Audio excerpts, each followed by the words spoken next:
She woke up screaming. That's what I remember the most. That's what broke my heart. That's what forced me to go on the journey that changed everything in my life and the life of thousands of men and women around the world who learned what I'm about to teach you right now.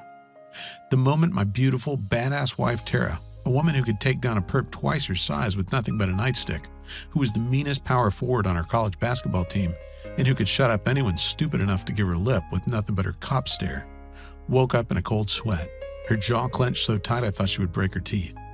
And then she screamed so loud, I heard ringing in my ear like I was at a heavy metal concert. What happened next is what tore my world apart. What almost destroyed our marriage. What almost led my beautiful, amazing, tough wife to do the unthinkable and take her own life. But even though it was the worst moment of my life when it happened, and led to the biggest test I have ever personally faced, I actually find myself grateful it happened, and in a weird way you will too, because it led to a strange scientific discovery that has saved the lives of tens of thousands of men and women around the world. A strange scientific discovery that healed my wife's broken body when every doctor and expensive specialist had shaken their heads at us and told us to give up. A secret that caused her belly fat to flatten almost overnight without giving up any of her favorite foods, and even though her injuries kept her from doing any exercise more strenuous than walking from the bed to the couch.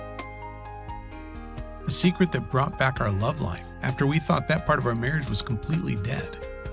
A secret that saved my brother from his type 2 diabetes and gave him back the ability to enjoy his life for the first time in over a decade.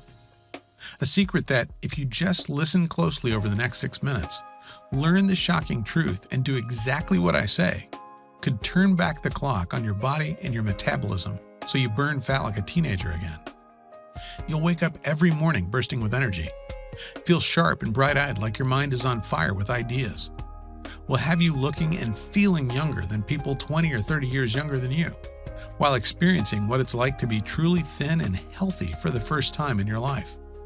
All by using the strange scientific secret to do one little thing 3 times a day that almost automatically forces your body to lose weight, even if you're 40, 50, or even 200 pounds overweight.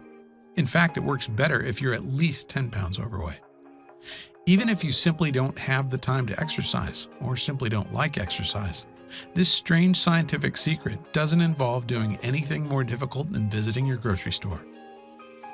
Even if you feel like you simply can't give up your favorite sweets and comfort foods and have failed at diet after diet before, which was no matter what, if you just follow this secret, you too can experience what it's like to look in the mirror and be proud of what you look like, to never have to worry about your weight again, to know with absolute certainty that you've done everything possible to live a long and healthy life. Oh, and by the way, whatever you're thinking the secret is right now, I promise you, you're wrong. Because the strange secret we discovered that's helping not only my wife, but thousands of men and women around the world shed pounds like a snake shedding its unwanted skin, roll back much of the damage caused by diabetes and heart disease. And finally, make this losing weight and staying healthy thing make sense and be as easy as it's supposed to be. It took my wife and I going through a personal hell that so easily could have broken us, but that has brought us closer together than ever, even though that thought seemed absolutely impossible just a few short years ago. Tara, baby, wake up, I said. You're okay. But she wasn't listening. She was there again, back in her squad car, watching a telephone pole rush toward her like a speeding train, bracing for impact, reliving the moment that ruined our lives, the moment that her body became her enemy, the moment I started to lose her. Don't touch me. I'm fat and disgusting, and I'm always going to be fat and disgusting. I don't want you to touch me, she yelled when I reached out to hold her, to kiss her, to show her how much I loved her no matter what she looked like. Suddenly, I felt a terrible wave of shame rush over me. She was my wife, the woman I promised to protect and take care of. And seeing her laying there in agonizing pain and frustration, I felt powerless and weak and useless in a way that I never thought possible. It took over an hour for her to calm down enough to go back to sleep. An hour of tears and self-loathing and hopelessness and grabbing hold of the belly fat she hated so much. Tara had been an athlete her whole life. It was one of the things that made me fall in love with her. How physical and fearless and fit she was, with a body that made her look more like a model than a cop. But since the accident, since the broken bones and the battered spine and the constant, terrible, crippling back pain took away every sort of activity she loved so much, everything had changed. It had been years since the crash. Years of watching the woman I loved struggle and suffer and give up hope. Years of watching her sink deeper and deeper into despair as she kept gaining weight no matter how hard she tried not to. Years of feeling so helpless as my happy, healthy wife became someone else, someone I didn't recognize, someone I'm not even sure wanted to keep living. And now, in her 40s, it's like the battle was lost. The weight just kept coming until she had 196 on her 5'11" frame. And the woman who used to face every challenge with a smile seemed to have given up. "You have to lose weight, Tara," the doctor had said in a patronizing voice, like he was explaining why being overweight was bad to a 5-year-old. Like she didn't already know. "Dangerously close to type 2 diabetes," she said with a cynical laugh on the ride home, taking the news as just one more brick in the wall of self-loathing she'd built around herself. One more piece of evidence that her life was over. Just a few days earlier, she'd been talking to our daughter about the perfect high school graduation day. Now she was joking about not even living to see it, even though it was 2 years away. That night, I lay awake for hours next to Tara, staring at the ceiling and feeling my heart constrict in my chest, imagining life without my wife. Was she right? Was this it? Was this what our life was supposed to be now? I couldn't remember the last time we'd really kissed, never mind made love. I remembered what her laugh sounded like, and I felt like I was going to cry, realizing I hadn't heard it in years. Did I really have to watch her suffer like this? I tossed and turned all night, thinking of our beautiful daughter finishing high school without a mom. But what could we do about it? We'd tried everything over the years. Everything you can do to lose weight that doesn't involve strenuous exercise. Low carb, low fat, paleo, calorie counting, not to mention all the fancy diets like Dr. Bernstein, Atkins, Weight Watchers, Herbal Magic, Jenny Craig.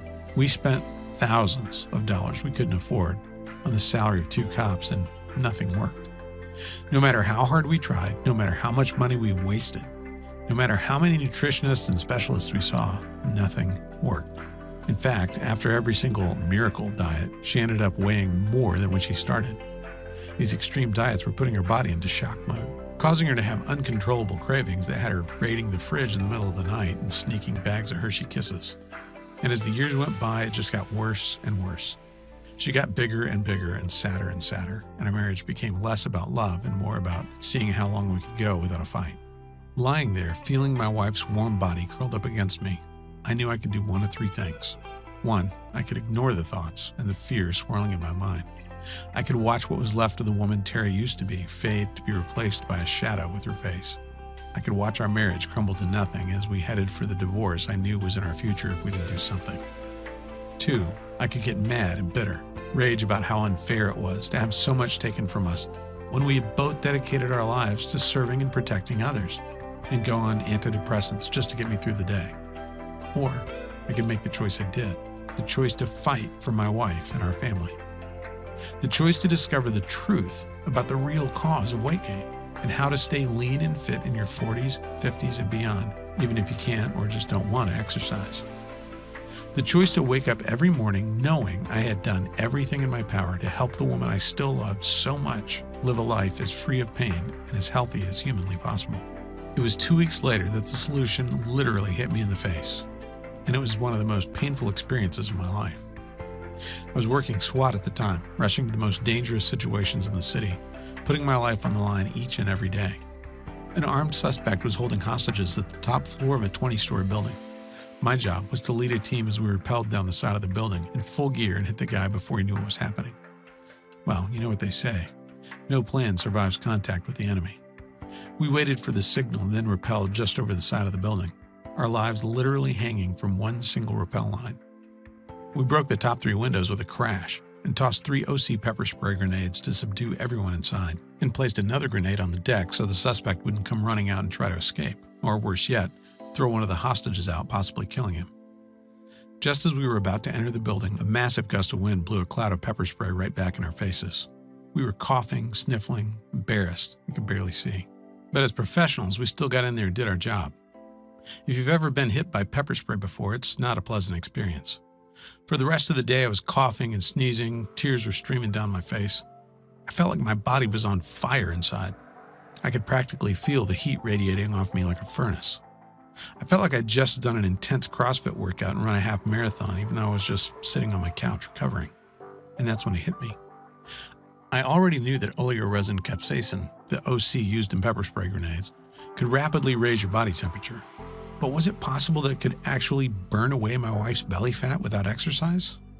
Could accidentally getting hit with pepper spray actually be the answer I'd been looking for?